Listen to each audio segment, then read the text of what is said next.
কোন বৃদ্ধা? এই কুঁড়ে ঘরে তো বহু বছর ধরে ফাঁকা। লণ্ঠনটা নিভে যায়। তারা অবাক হয়ে বসে থাকে। এত রাতে কে এসেছে আমার ঘরে?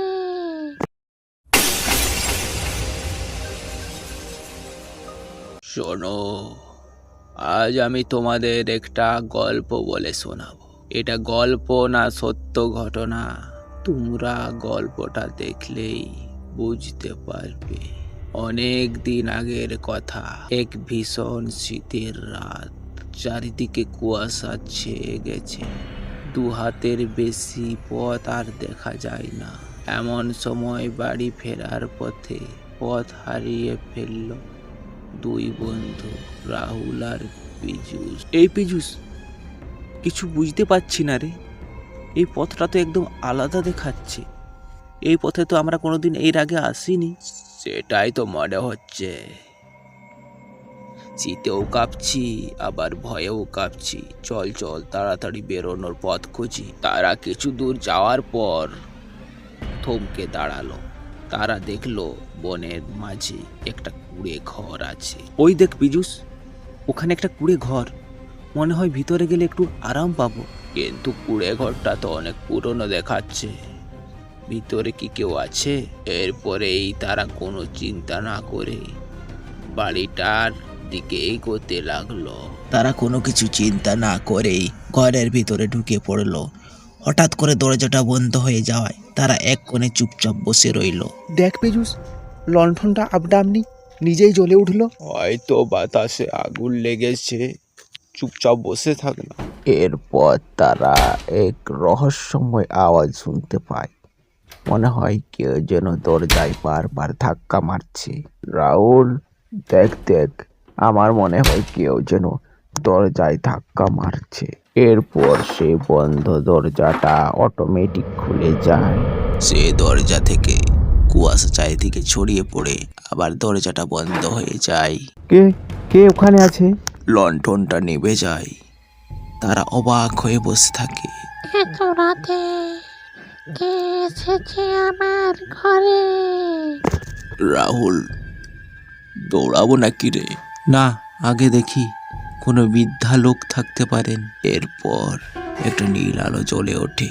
তার থেকে একটা বৃদ্ধা বেরিয়ে আসে। ভয় পেও না, আমি কারো ক্ষতি করি না।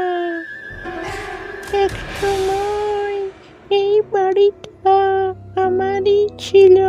ভূত ভূত ভূত। তারা অবাক হয়ে সেই বৃদ্ধার দিকে তাকিয়ে থাকে। বহু বছর আগে এক শীতের রাতে আমি এক ছেলেকে আশ্রয় দিয়েছিলাম। তারপর থেকে এই বাড়িটা আমি পাহারা দিই, যাতে কেউ ঠান্ডায় মারা না যায়। তারপর সেই বৃদ্ধা মহিলাটি তাদের কাছে গিয়ে বলে, এই কাঁথাটা নাও, কিছুক্ষণ হলেও তোমরা উষ্ণতা পাবে। আপনি আমাদের সাহায্য করছেন ঠাকুমা। হ্যাঁ, যখনই কেউ পথ হারায় আমি তখন এগিয়ে আসি। এই বলে ঠাকুমা হাওয়ার মধ্যে আলোর সাথে মিশে যায়। বৃদ্ধার দেওয়া সেই কাঁথাটা গায়ে দিতেই তাদের চোখে ঘুম চলে আসে। তাদের এমন ঘুম যে তাদের এক ঘুমে সকাল হয়ে যায়। তারা ঘুমোতে ঘুমোতে একটা আওয়াজ শুনতে পায়, যেন কতগুলো মানুষ চেঁচামেচি করছে। সেই চেঁচামেচিটাকে তাদের হঠাৎ করে ঘুম ভেঙে যায়। ঘর থেকে বেরিয়ে তারা দেখে ঘরের সামনে দাঁড়িয়ে আছে হারুন কাকা, টুকাই, আরো অনেকে। কি ব্যাপার হারুন কাকা, তোমরা সবাই সাত সকালে এখানে এসেছো? রাহুল, পীযূষ, তোমরা কি জানো রাতভর তোমাদেরকেই খুঁজেছি। গত রাতে এক বৃদ্ধা আমাদের সাহায্য করেছেন, উনি না হলে আমরা বাঁচতাম না। কোন বৃদ্ধা? এই কুড়ে ঘরে তো বহু বছর ধরে ফাঁকা।